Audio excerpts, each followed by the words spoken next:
gonna shake your noggin for a second or two, and I'm not holding your hands while I'm doing it because my hands are busy shaking your noggin. You know what I'm saying? When we talk about ethos and ethics, we basically talk about a bunch of morals and principles created by man for man. And I'm not a feminist. If you have a different opinion, I don't want to see you in my comment section. You're not welcome, you're not invited. Fuck off. To govern people's behavior and conduct. In other words, to control people's behavior and conduct. Because we're wild. We are wild. Giving the masses a definition of what is good, what is bad, what is right, and what is wrong. And the main goal is to maintain the homeostasis of the whole dynamics, if you will. To foster some kind of peace, harmony within the society through unselfishness, because we're selfish. We are selfish. However, these morals and ethics are not stagnant nor stable. They are shaky and they can change all the time. So do good for the highest good. Who is the highest good? And who gets to define the highest good, if you will? Who gets to benefits from the highest good? What is ethical for me is not necessarily ethical for you.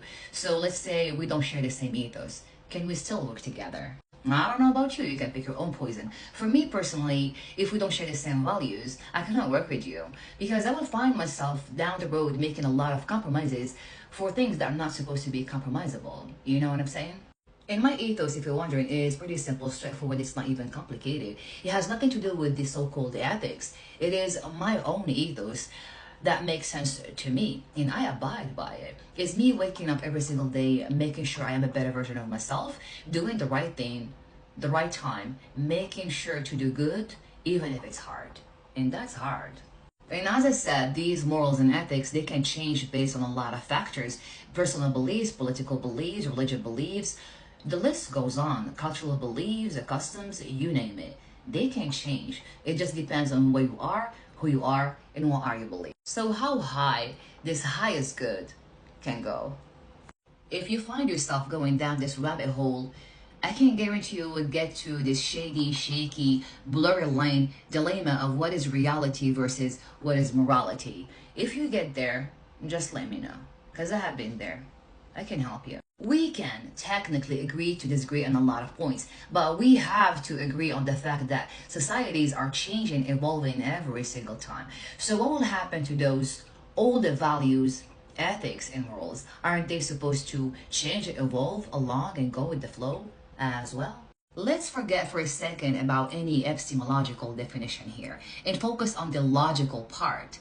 Despite any concession you have within your dogmatic beliefs, we can see these ethics as boundaries, social boundaries to be precise. If you cross them, you will get burned. And for the same exact reasons, they made them a code. And yes, I'm talking about real estate here. So since it's a code and it's supposed to be religiously protected and respected, are people respecting it? Look around. Do you see anywhere? Newsflash.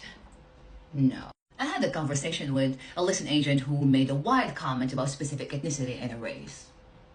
And I had to stop it right there. I said, sir, you need to stop right now. You need to leave, because I'm having this conversation with you and you don't want to know what he did next. Yeah, it's not just unethical, it's illegal. Again, when I say good people do good things when nobody is watching, that's what I mean. If you need a code to implement a simple ethic, you need cameras everywhere. So there is something wrong with the whole thing, you know what I'm saying? And yes, you guessed it right. I'm talking about the settlement. When I hear settlement, my brain translated into guilty, but let's talk money because I got money. So I have a two simple definition for people in the back. What is a settlement?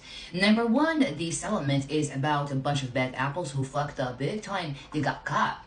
And now everyone is paying for their own sins, you know? And the second definition, to simplify it for you, is a bunch of sellers, aka consumers, who got so fed up with all the unethical practices happening behind the scenes, the lies, the scams, the unprofessionalism going on in the game. They got all it together because they have proofs, they have it documented. They went in big for the win, for blood, and they won. And you all are mad about it? I'm not mad about it. More power to you, Mr. Consumer.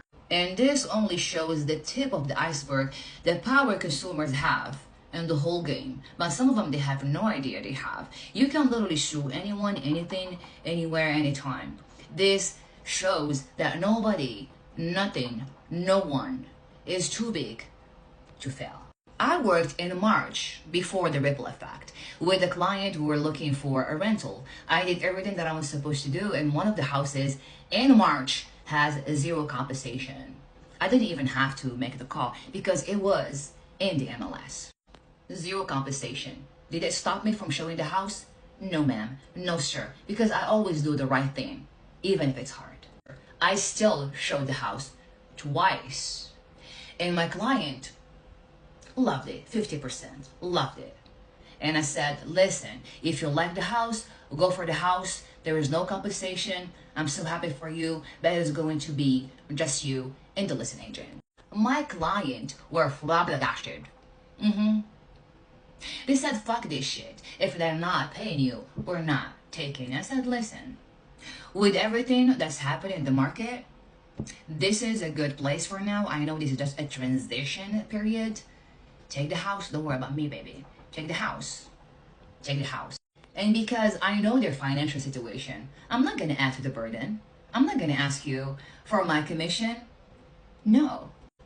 Unfortunately, they didn't get the house because of the 3 times rent. So who is benefiting from the whole ripple effect? Who is paying the price? Buyers, specifically first-time home buyers with little to no resources. And it bugs me and it rubs me in a weird way. It's so funny to me when I hear one of the big names all over social media making it about communication. We just need to communicate more. No, baby, it's not about communication. No, not in this case. Moreover, which is funnier, when the big names compare the ripple effect and the whole game changer right now to the commercial real estate. For real. Squeeze me. What are you talking about? When you make the call for a commercial real estate, there is always a commission on the other end of the phone call. It's not the same thing. Now, let me pick your brain for a second and let's imagine together this scenario. All the buyers, specifically first-time home buyers, they got all together and they did the same thing. They went in for blood, because it's unfair. So what will happen? In the perfect utopian world, their voices will be heard, some kind of positive ripple effect, some kind of domino effect will happen, some kind of positive consequences and changes will follow. But in this real world, I am too down to earth and too humble to understand nothing will happen. Buyers will get shit. Because in the whole equation, buyers has no power, zero leverage. Well, that's what she said, one of the big names on YouTube. If you think about it differently, from a different angle, these buyers are consumers as well. So they have the same power if used correctly. Yeah, you can brag about your listing. Without the buyer, you get shit. Well, no rest for the wicked, no win for the weak. They can live under the bridge, but they can afford the monthly payment. The commission is the issue. You know, they can save. I mean, it's not easy in this economy. They can rent, oh yeah, for the rest of their lives. Isn't it that the goal you're all trying to achieve? They can go straight to the listing agent. Yeah, but that's dual agency and it's illegal. Unless you're trying to make it legal, that's a whole different story. Still illegal, we still have intermediary. Yeah, but that whoever is representing them will get the money if it's offered for no work, and they will still only get opinions. Their friends and neighbors will give them better opinions and advice for free. And it's still in-house sales, so we know what happens in those. Pay for their own commission then. Right. Is it good for the highest good? Is it nice? Is it fair? Is it ethical? Mr. Nietzsche made an interesting observation years ago. Morals and ethics are cowardness in disguise. I'll see you on the other side. If we're buying, selling, or renting, I got you. I have my own ethics, and surprisingly, they align with the code.